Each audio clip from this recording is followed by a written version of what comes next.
Good morning. It's the top of the hour. You're listening to Trumpet Radio, kpcg.fm online, and 101.3 FM in the Edmond, Oklahoma area. Here are the latest headlines from Feature Story News. From Feature Story News in London, I'm Ollie Barrett. Tens of thousands of people have demonstrated across the US for an 8th night in a row, with less violence and fewer clashes than the night before. It follows the death in police custody of unarmed African-American man George Floyd. President Trump has been defending his decision to threaten the deployment of the army if cities and states didn't bring violence under control. Curfews were ignored by protesters in many states. LA correspondent Danielle Robertson says the atmosphere there has been calmer. The mood does seem to be easing, particularly in Los Angeles. There were still protests, mostly peaceful. We haven't seen violence erupt like we did over the weekend, and particularly on Saturday night. It does seem that tensions are easing a little bit, but people still feel like they aren't being heard and they're still angry. But there does seem to be this shift now to wanting to be more peaceful, and they're holding their signs and chanting. Mumbai is braced for Cyclone Nisarga, which has now made landfall and could be the first cyclone to hit India's financial capital in more than a century. The storm comes just a couple of weeks after Cyclone Umpun hit the country's east coast and Bangladesh last month, claiming dozens of lives. Rebecca Bunden reports from Mumbai. Tens of thousands of people have been evacuated from coastal areas of the Indian states of Maharashtra and Gujarat. The cyclone is expected to make landfall near Mumbai, the capital of Maharashtra. National Disaster Response Force teams have been deployed. Efforts have been made to prevent power outages, and authorities have warned hospitals to prepare as the city struggles with the highest number of confirmed COVID-19 infections in the country. Germany plans to lift its travel warning for around 30 European countries on June the 15th, if the continent's coronavirus situation remains stable. Ira Spitzer reports from FSN's bureau in Berlin. Germany has had a global travel warning in effect since late March, but starting on June 15th throughout most of Europe, it will change that to guidance on an individual basis. Berlin has already agreed with neighboring countries like France and Austria to open the borders to tourists later this month, assuming the rate of new coronavirus infections continues to be stable. Foreign Minister Heiko Maas said he may still advise against travel to some places like the United Kingdom if the 14-day quarantine requirement remains in place there. Lockdowns have gradually been lifted throughout most of Europe over the past month. Ira Spitzer, Berlin.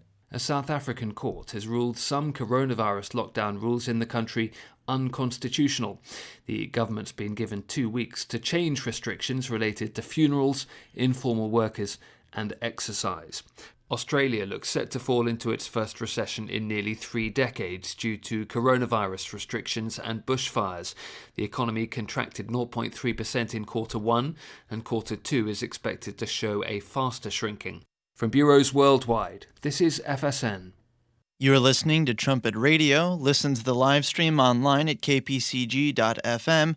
Up next is the Trumpet Daily radio show live from our studio in Edstone, England. The Trumpet Daily program begins right now. Today's world news, what it means, where it's taking us. I bring you the one and only possible message of world peace. This is a message of hope, tremendous hope. And he said unto me, you must prophesy again. And now, the Trumpet Daily with Stephen Flurry. Hello again, everyone, and welcome back to the Trumpet Daily radio show. Got a lot of nice feedback on the birds that I mentioned yesterday. That always gets a few comments. Hello from, I'm going to mispronounce it, but I'll give it a go. Neston Wirral in England. Richard will have to help me out with that later. It says, we also found a great spotted woodpecker feeding its young at the weekend, over the weekend. What a treat, it says. And then another one. Good morning. Was dark this morning, must have rained. There may be pain in the night and joy in the morning. Thank you for the woodpecker shot. I'm a birder like my mom. And then another one says, love the bird picture. So some good feedback. I filled up the feeders yesterday, by the way. And then sure enough, the woodpecker was there in moments. And he had a friend this time, 2 woodpeckers, enjoying all of the fresh food that I put out. The funniest thing was when the wood pigeon showed up, and he was He was perched on the top platform of the feeder, and the woodpecker was trying to shoo him away. He was suspended in air, basically hanging off the ledge of the top platform, and then sticking his head around the corner to try to jab at the wood pigeon. And the wood pigeon's probably twice, maybe 3 times the size of this woodpecker. And the pigeon finally left, and then the woodpecker just hopped on top and continued to eat. And then a second one, as I say, joined him just moments later. So some good entertainment right after yesterday's broadcast. One other listener, by the way, says, "This 1 hour goes too fast. Just like when I read the Bible, it's hard to stop reading it. What a world it would be if people would read the Bible."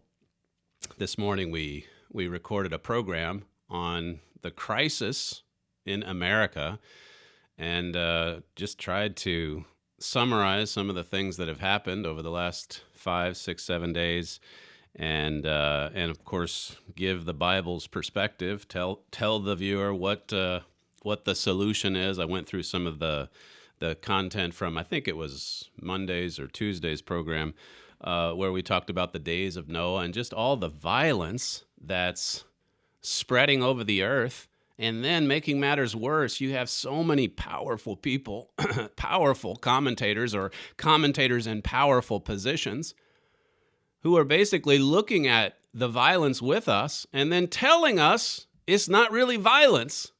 It's not really happening. I mentioned the cover-up of what actually happened in and around the White House Sunday night and early Monday morning. Yesterday's show, I concluded with that clip from President Trump where he said it was a disgrace.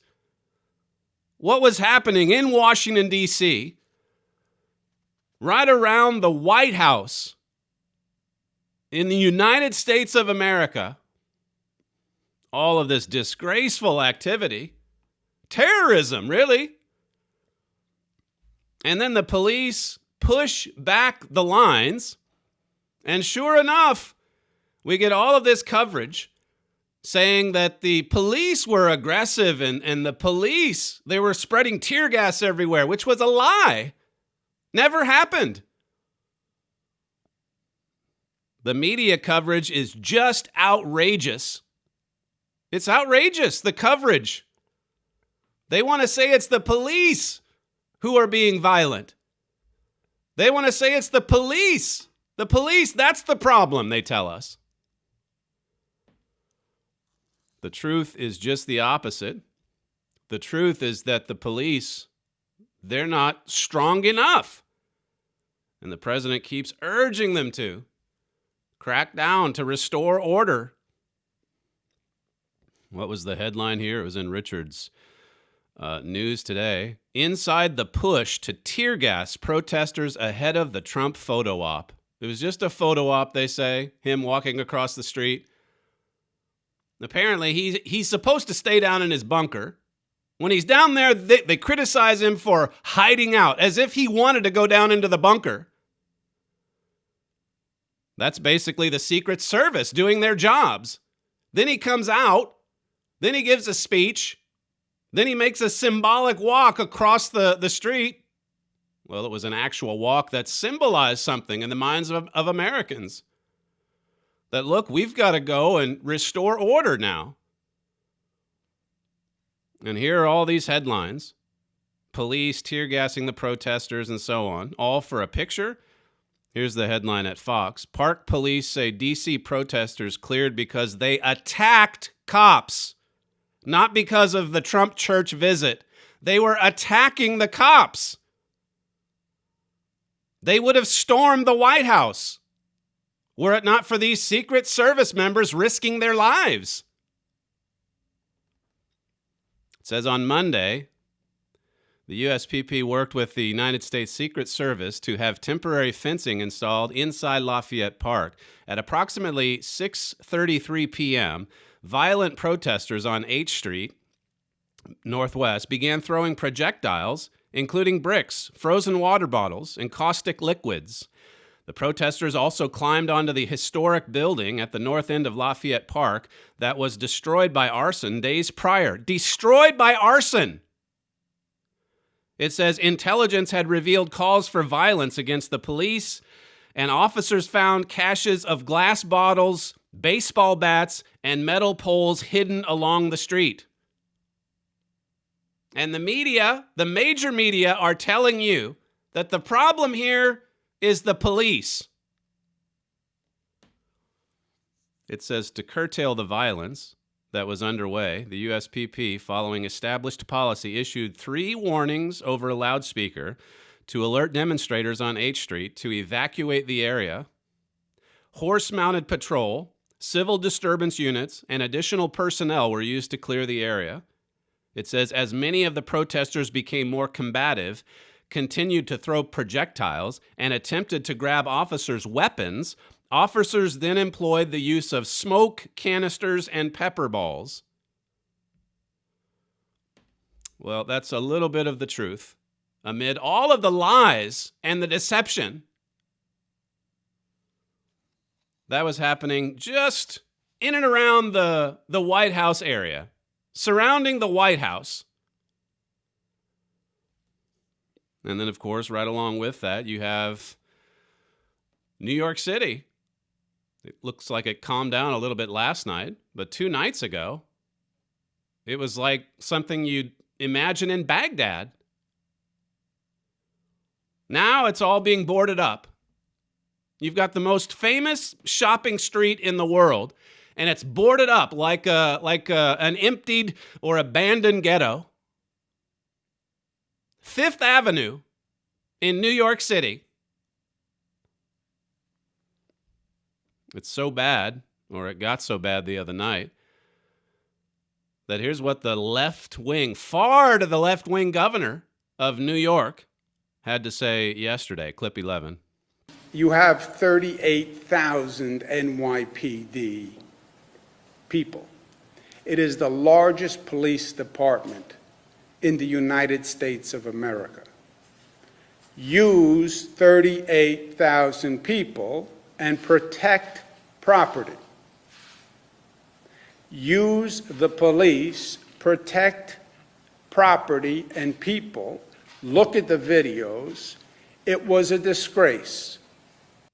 That's the governor of New York reacting to what happened in New York City.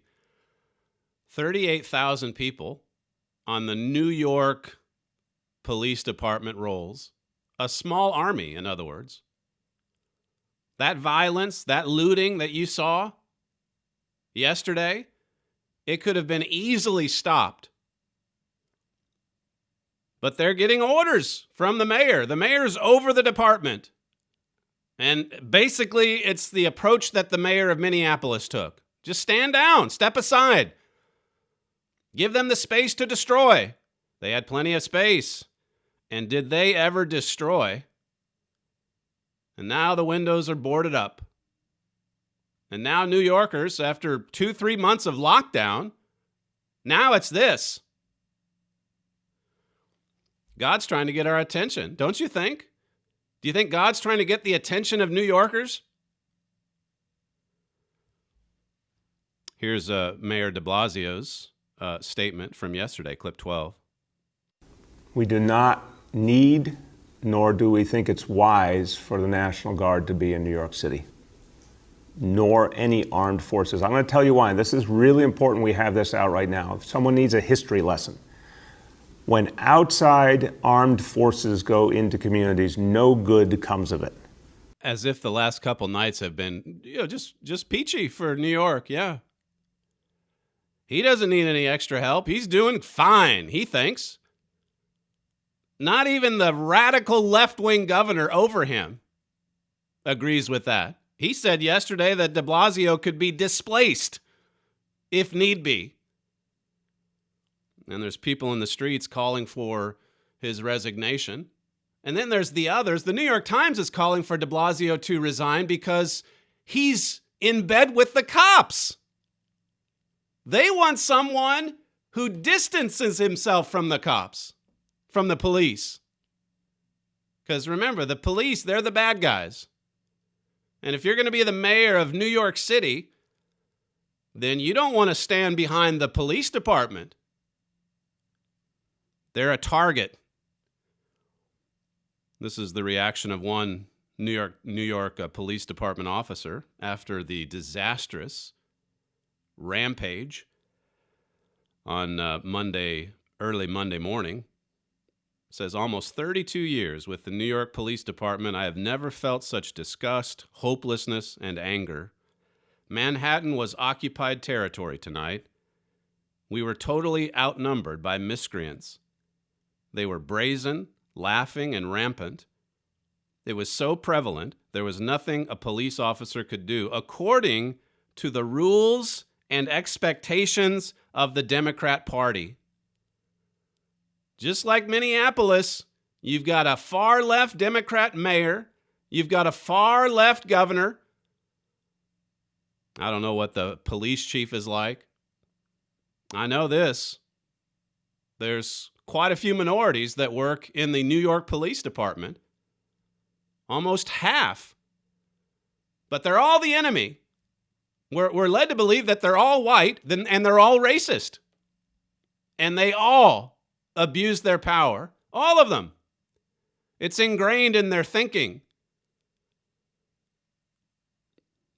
It says here, it was so prevalent that further on, it says, our leaders took knees of solidarity with protesters during the day. So the leaders of the police department, they took knees of solidarity with the protesters. As you heard yesterday, the mayor's own daughter, she was arrested in the protest. And he praised her. They are with the protesters. The police are told to stand down, and the protesters, well, at least for a night, they were able to violently loot and pillage their way through Fifth Avenue. Saks Fifth Avenue, Macy's. This officer says, zero leadership, zero courage, complete and utter pandering. So that's a little snapshot of New York City, not unlike so many other big cities in the United States, ruled by the radical left for decades. Heather McDonald, she wrote this piece at the Wall Street Journal, and you would have seen a similar one during the Obama years, when we were being told over and over again that everyone in law enforcement is corrupt and racist. It says George Floyd's death in Minneapolis has revived the Obama-era narrative that law enforcement is endemically racist. Remember all the policemen that were shot and killed during the Obama years? Now they're being shot at again. You've got one in Las Vegas hanging on for dear life, shot in the back of his head during these peaceful protests that we're told about. Another retired officer, he was shot dead in St. Louis. And then I told you yesterday about the ones that are being run over. Vehicles just running right over. Policemen. Policemen being beat and dragged in the streets. Heather McDonald says, this charge of systemic police bias was wrong during the Obama years and remains so today. However sickening the video of Floyd's arrest, listen again, however sickening the video of Floyd's arrest, it isn't representative of the 375 million annual contacts that police officers have with civilians. It says a solid body of evidence finds no structural bias in the criminal justice system with regard to arrest, prosecution, or sentencing. If you want to look at the evidence, you find no structural bias. But the mob's not interested in facts. The mob is not interested in evidence. It says crime and suspect behavior, not race, determine most police actions. Of course there's mistakes. Of course there's the occasional bad apple. There has been from the beginning of America's history. And yes, as I said yesterday, you can see it in the Ezekiel booklet. This is America's number one sin. And we're still being cursed for it. The sin of slavery, I mean. But like I think one of the commentators yesterday on Fox News pointed out, is there a nation in the world that has worked harder to right that historical wrong? Or we might add, that has shed more blood to try to right the wrong than the United States? And furthermore, as far as freedoms and liberties and opportunities, is there a nation in the world that would provide more for anyone, whether white, black, or brown? Well, Heather McDonald says a solid body of evidence finds no structural bias in the criminal justice system with regard to arrest, prosecution, or sentencing. It's based on actions. Actions. In most cases, it's based on actions, the police activity, arrests, and so on. Now, when you look at the police force, city by city, St. Louis, 36% of them are minorities, Hispanics, blacks, and Asians, and so on. 36%. That's in St. Louis. And then in New York City, 47% are minorities.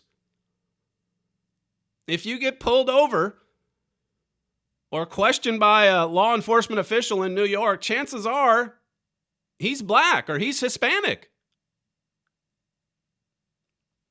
And it's the same in Minneapolis. It's the same in every big city. I think New York maybe leads the way. So if the war is against the police, well, what does this mean? Back to Heather McDonald's article, it says, in 2019, police officers fatally shot 1,004 people, most of whom were armed or otherwise dangerous. African Americans were about a quarter of those killed by cops last year, 235, a ratio that has remained stable since 2015. She says the share of black victims is less than what the black crime rate would predict, since police shootings are a function of how often officers encounter armed and violent suspects. It says in 2018, the latest year for which data have been published, African Americans made up 53% of known homicide offenders in the U.S. and commit about 60% of robberies, though they are 13% of the population. Is it still okay to bring this up? Can we talk about statistics like this? Or does this get blotted out as well? It says the police fatally shot 9 unarmed blacks and 19 unarmed whites in 2019, according to a Washington Post database. This is from the left-wing Washington Post, these stats. It says down from 38 and 32, respectively, in 2015. So shooting and killing unarmed individuals, whether white or black, it's going way down. Even since 2015, it says the Post defines unarmed broadly to include such cases as a suspect in Newark, New Jersey, who had a loaded handgun in his car during a police chase. It says in 2018, there were 7,407 black homicide victims. Assuming a comparable number of victims last year, those 9 unarmed black victims of police shootings represent 0.1% of all African Americans killed in 2019. 0.1%.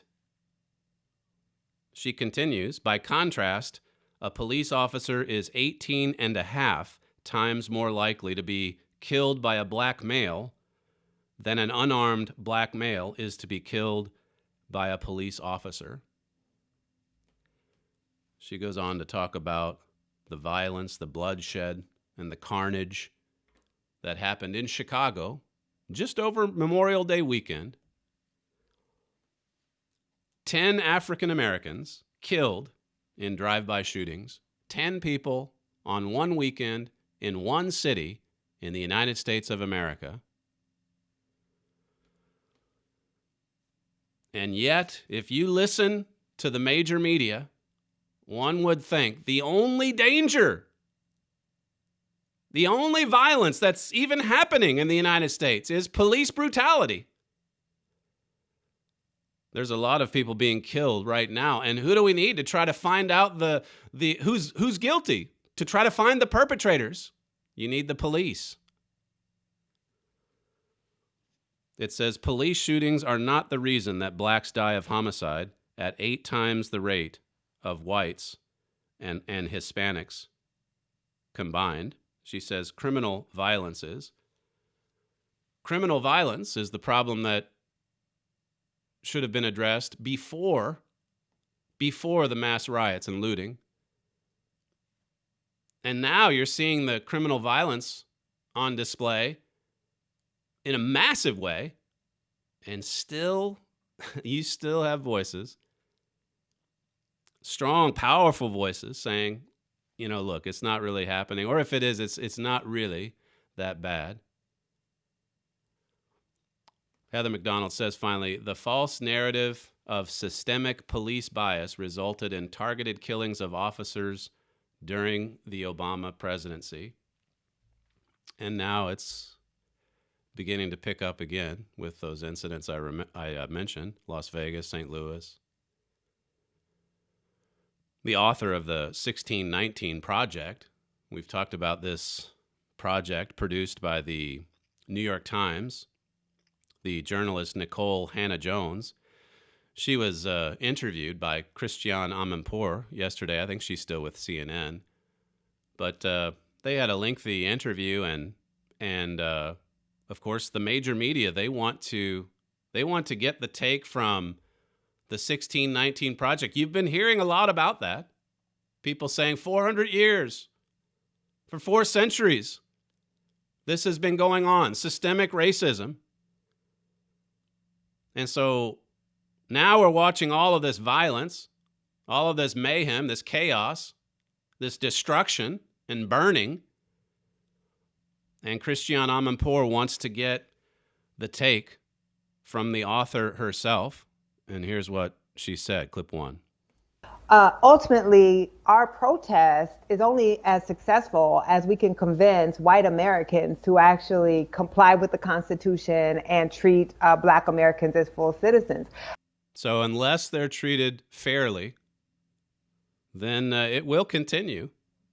This is why they need to be, as Barack Obama said the other day, they need to be praised. They deserve our respect. The protesters, they deserve our respect and support, not condemnation. Sam brought up a good point this morning. You remember how they went after Donald Trump when he said there was some good people? And they immediately took that to mean that President Trump was pro-KKK. Go back and look at the furor over his comments at Charlottesville. And furthermore, if you have a protest in Michigan at the state capitol, they will search every inch of that state to look for a Confederate flag. And if they find one, the whole protest, the whole group is guilty. And now you have all of these hooligans, these thugs, these terrorists, razing cities, burning them to the ground. And you have the major media looking or telling you that there's so many good people out there. This author went on to say this. Listen to this, clip 2. I would not describe looting as violence. Looting is property damage, but it is not violence. That's a Pulitzer Prize winner at the New York Times. This is maybe the most famous journalist at the Times, the New York Times, saying that looting is not violence. It's not violent. There's a little property damage, okay. And you've heard a lot of that language, haven't you? That's what the mayor said when he told the police to get out of the police precinct. Look, it's just a little bit of property. What's the big deal? What's the big deal if it goes up in flames? We can always build it later. We can build another one. And so what happens if the entire nation goes up in flames? She went on to say this, clip 3. I would not describe looting as violence. Looting is property damage, but it is not violence. And I would actually like to go to Martin Luther King's own words. He wrote a letter to the American Psychological Association in September of 1967. And what he said is that looting comes from the most enraged and deprived Negro, and it allows them to take hold of consumer goods with the ease that a white man does by using his purse. Often the Negro does not even want what he takes. He wants the experience of taking. Negroes have committed crimes, but they are the derivative crimes, and they are born of the greater crimes of the white society. So when we ask Negroes to abide by the law, let us also demand that the white man abide by the law in the ghettos as well. So I think we need to have some perspective on what exactly we're seeing when we call that violence and looting. So and this is something that a lot of people really believe in. They believe that you could damage, burn, even kill, but it doesn't rise to the level of the crimes committed against the black community. And so it's a call to arms, basically. This is a declaration of war. You are justified. Search and destroy. Pillage. Burn. Smash. Pummel. Yesterday we talked about the communist insurrection. That's what you're hearing. This is from the academic. You can just look at the race, I suppose, but this is coming from higher education. And what was it that Mr. Armstrong said about the communist infiltration and the spreading influence right through the nation? And as I said yesterday, so many of these protesters, so many of these rioters, they're young people. They're young people coming out of the university. And before that, probably coming out of, in a lot of cases, fatherless homes. And now look at the damage. And consider, again, when you talk about higher education in its hand, and then you have, again, the highly educated in the left-wing media, and they're there just practically worshiping voices like the one you just heard. Listen to Christiane Amanpour's response, clip 4. I think it's so interesting to hear you say this. And so interesting to hear this. Wow. Looting is not really violent. It's really interesting. It's really interesting for you to say that really, if you get out there and loot and pillage, if you cause a lot of damage and suffering and anguish, like that poor old woman from Minneapolis, we played the clip on Monday, then maybe you can achieve what you want. Throw the tantrum, and you'll finally get their attention. Here again is the major media praising the protesters. This is clip 8. I want to be clear in how I characterize this. This is mostly a protest. It is not generally speaking unruly, but fires have been started. And first thing I want to make perfectly clear: this has been almost entirely peaceful. In fact, completely peaceful. It's been a mostly peaceful protest, but then they chose to move in. Many of these protests have been largely peaceful. Mostly peaceful. Mostly peaceful. Mostly peaceful. Oh boy, oh boy. I'm looking at those live pictures next to you, and they seem very peaceful. There are always folks on the fringes of protest that do the things that we don't like. A few people who break a few windows and burn a few cars. They just threw something on fire, Chris, a firecracker. Something's on fire. No one should be destructing property and that sort of thing. But I understand the anger. Discount people who are doing things to public property that they shouldn't be doing. It does have to be understood that this city has got, for the last several years, an issue with police. So many good people out there who want change and who are demanding change.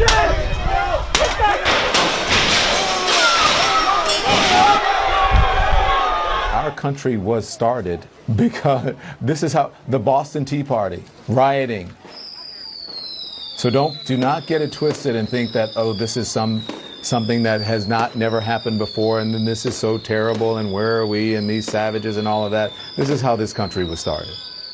This is America.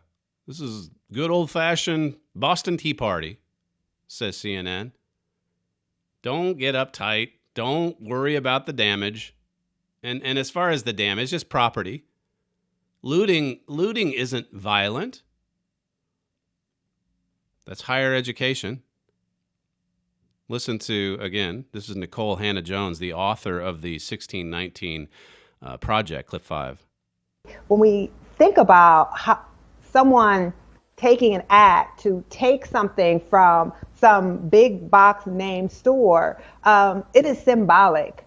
That one pair of shoes that you've stolen from, Foot Locker is not going to change your life, but it is a symbolic taking.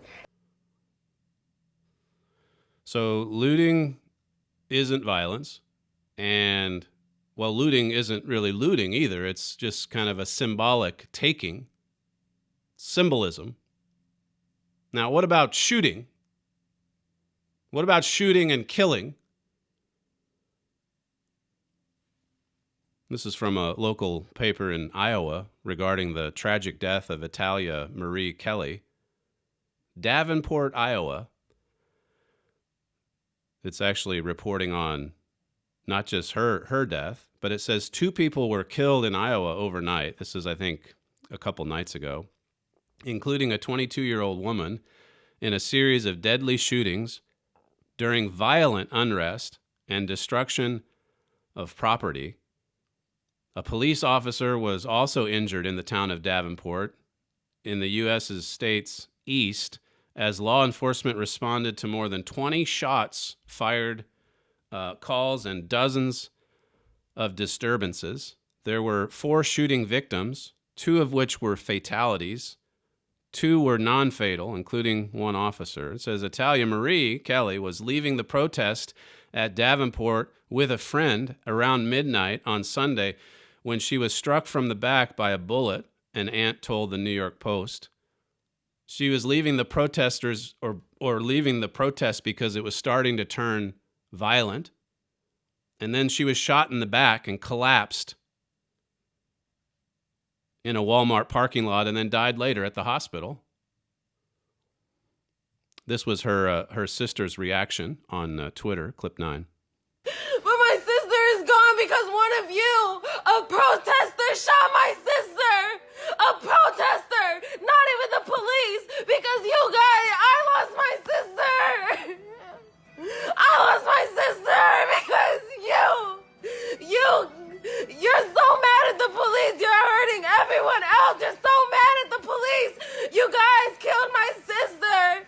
For those who don't know, it wasn't the police who shot my sister. It was one of y'all. You're so mad at the police that you're hurting everyone else. And now they need the police to try to find who killed that girl's sister in Iowa late Sunday night. This killing in St. Louis, the retired police captain, this is from the Washington Times. It says, a retired St. Louis police captain killed by people who broke into a pawn shop after protests turned violent was a gregarious and outspoken leader who mentored youths and insisted on strict ethical conduct among his employees, a longtime colleague said Tuesday. This is an elderly black man who was defending a pawn shop against the looting, the protesters, the rioters, and he was shot in the head. David Dorn, 77, was found dead on the sidewalk in front of Lee's Pawn and Jewelry about 2:30 a.m. Tuesday. No arrests have been made. The shooting and theft apparently was posted on Facebook Live, but the video has since been taken down. See, that's how it works. If it's the Floyd video, that's everywhere. That's distributed. That's promoted. This one gets taken down because you don't need to see this. That doesn't fit in the narrative. Just delete it. It came on a violent night in St. Louis where 4 officers were shot. Officers were pelted with rocks and fireworks, and 55 businesses were burglarized or damaged, including this is all symbolic, keep in mind. It's not really violence. It's more of a symbol. It says police also shot and gravely injured a burglary suspect who they say shot at officers. So it's back and forth. It's like a war zone. It says Dorn, who was black, was a friend of the pawn shop's owner and frequently checked on the business when alarms went off, says his wife. So he was the husband of this woman. He was the father of children, a grandfather, as one of the bystanders was saying.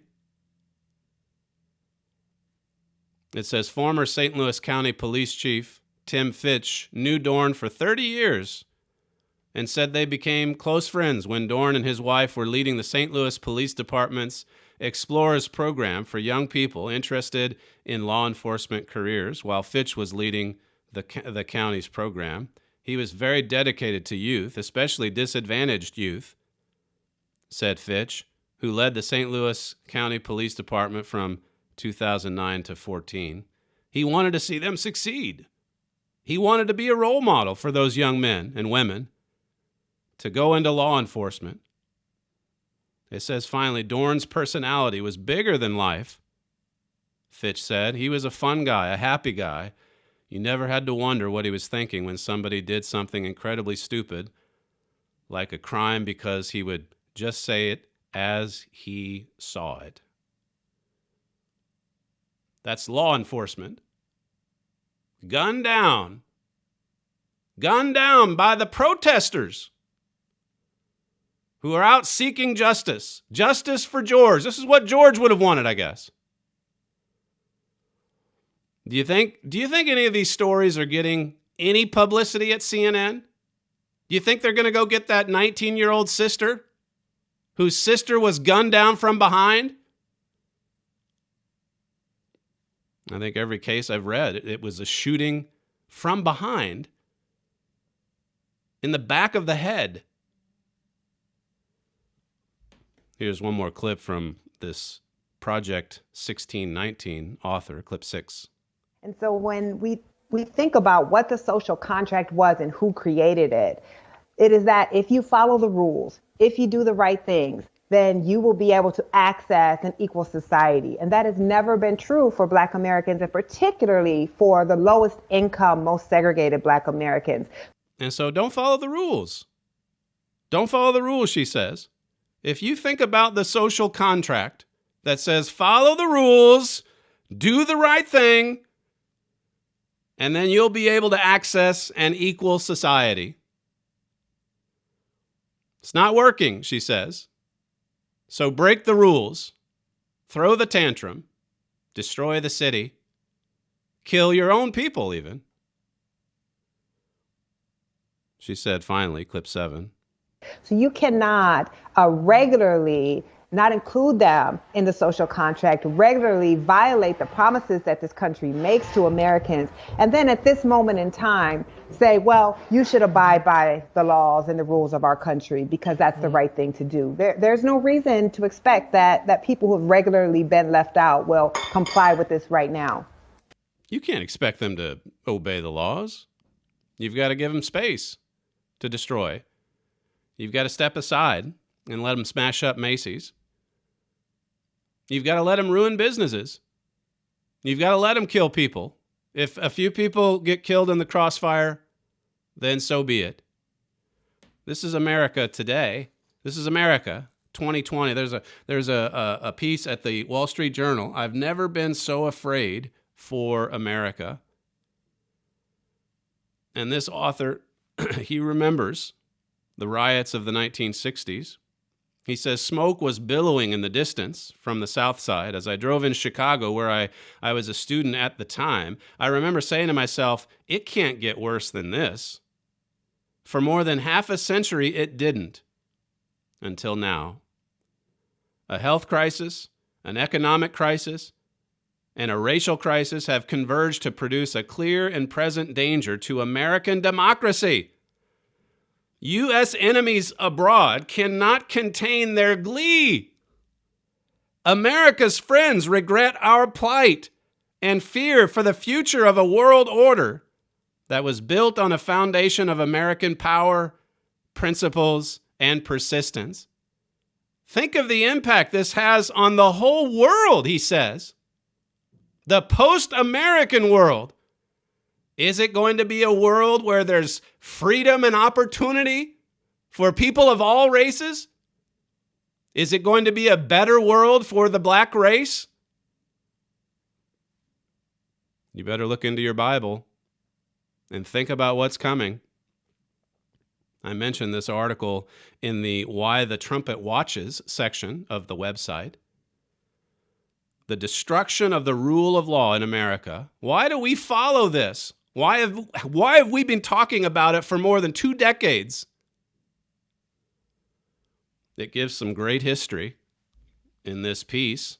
I'll just read a bit of it here for you. It says the U.S. is an exceptional nation in world history. As no other nation, it has stood for limited government, separation of powers, rule of law, freedom of religion, freedom of speech, free market economy, and other principles outlined in its founding document, the United States Constitution. So supposing even in all of that you've struggled, well, consider the alternatives before you destroy everything.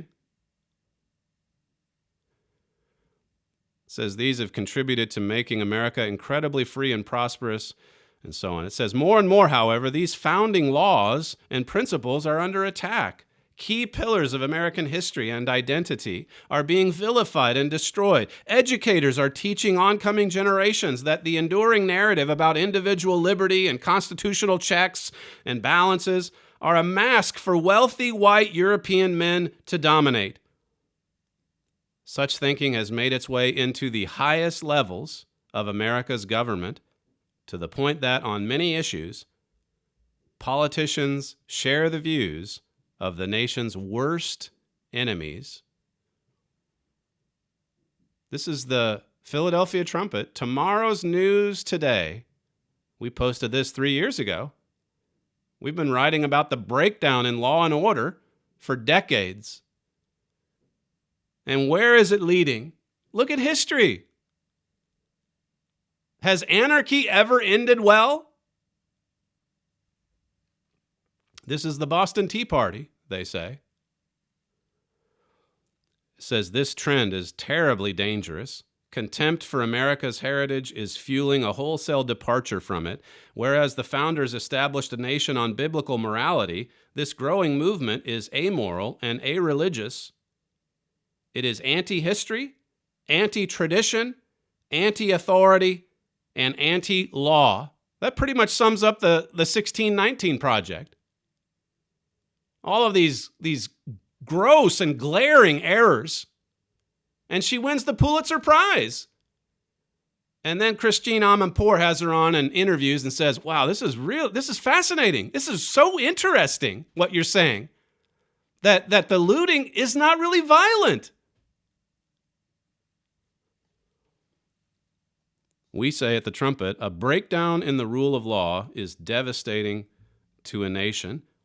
Our world is filled with nations where government simply does not enforce law and order. And as a result, criminality, corruption, bribery, thuggery, and lawlessness are rife, as are the squalor and low standards of living that always accompany them. This is what we're bringing on ourselves. And you have mayors, and you have governors, and you have attorney generals, and you have district leaders, you have state leaders. They're quite happy to see it happen. They're quite happy to at least step aside. It says America's founding fathers warned explicitly of this very problem. It goes through and gives some quotes from George Washington. Just all these founders that established a society based on the rule of law. It says the U.S. Constitution is the foundation of the American Republic. And the Bible, in many ways, is the foundation of the United States Constitution. America's founders believed their republic would collapse if they didn't keep God's 10 Commandments. Well, they were right, and we're seeing it. We're seeing the collapse of a superpower. The images you've seen on television over the last week, these are not images projecting strength and power and positive influence around the world. These are the images of a superpower in decline. These are the images of a superpower fighting for its life. They're the images of a superpower in the last days of its temporary resurgence. The Washington Free Beacon. Let me just play this clip. I didn't have time to get to this yesterday, but this was Mark Levin the other day. Which number is it? I don't see it. Go ahead and play that. This is on his radio show just a couple nights ago. And I'm telling you, I'm not urging it. I'm worried about it. That the more this goes on and the more it spreads, people could take matters into their own hands. He's worried about the future of America, just like that author at the Wall Street Journal. That's a commentator that reaches tens of millions of people. The Washington Free Beacon had a piece the other day. An estimated 6 million guns have been sold since the coronavirus outbreak began in March, as May marked the third consecutive month of record high sales. More than 1.7 million guns were sold in May, according to an analysis by Small Arms Analytics and Forecasting. That's an all-time record for the month and an 80% increase from 2019.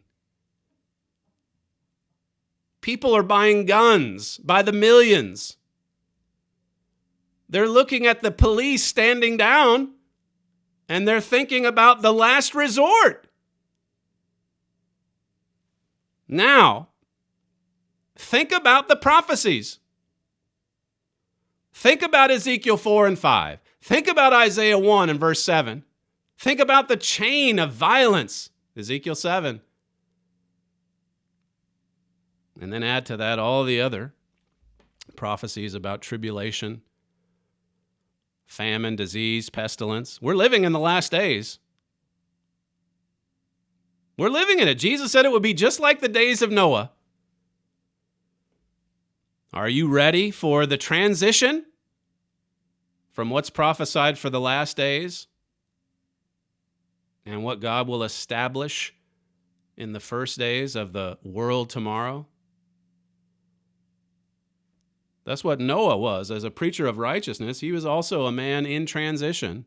He transitioned from the world that then was to this present world, the one we're living in right now. We should have learned the lesson from Noah, from the flood.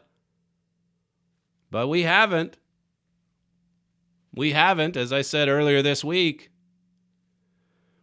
It was just 2 generations after Noah, after the flood, that they returned to evil and corruption and violence.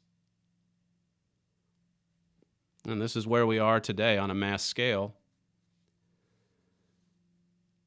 Acts chapter 3, this present evil world, it's hard to believe it actually started with a righteous man, Noah.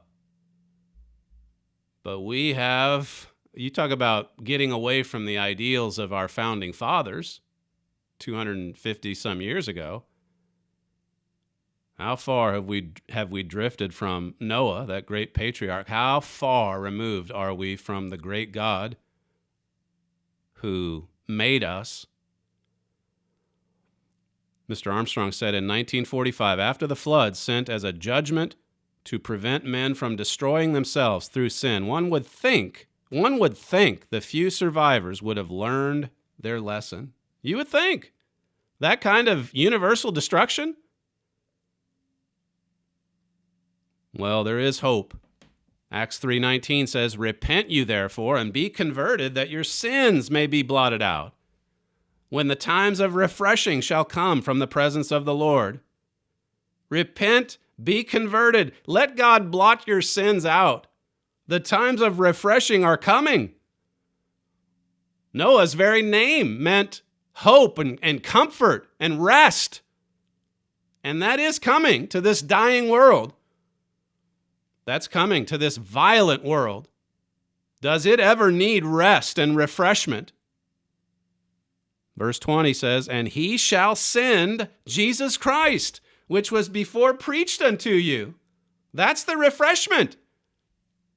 God's family government, the marriage between Christ and the church, and the government of God established on this earth.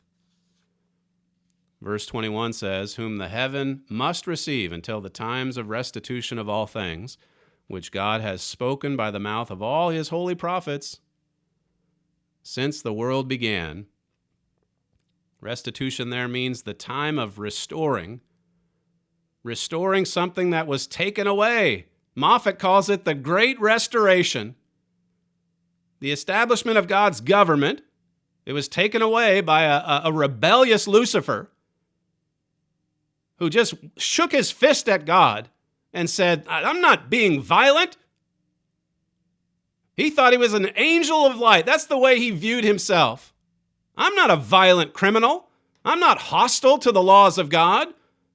I'm an angel. I'm a sweet, precious angel. And yet everywhere that he went, there was a trail of destruction following behind him. That's about to change. With God's government comes God's system of education. As Herbert Armstrong wrote in 1984, all this world's evil begins with human life. It begins when human life begins with children. Children.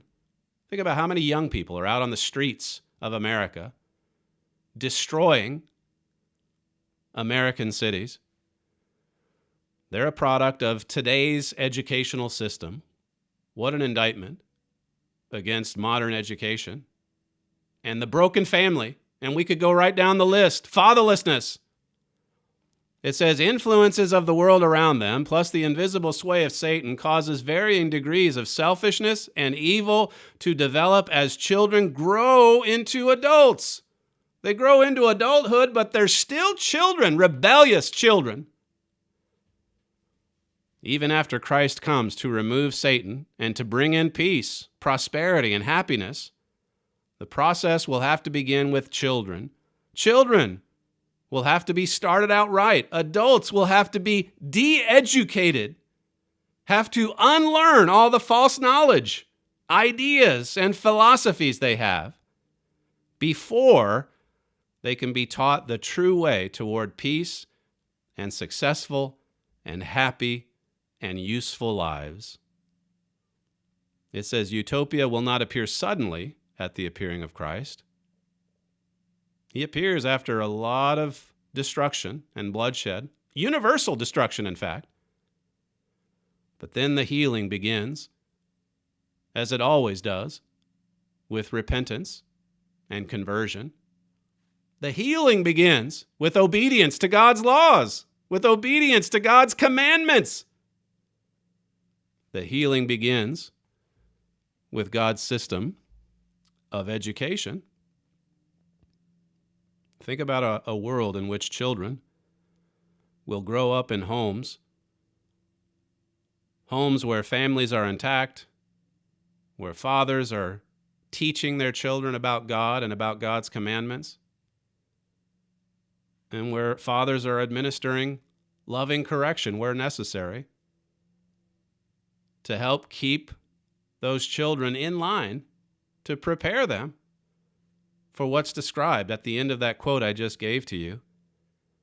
The way toward peace and successful and happy and useful lives.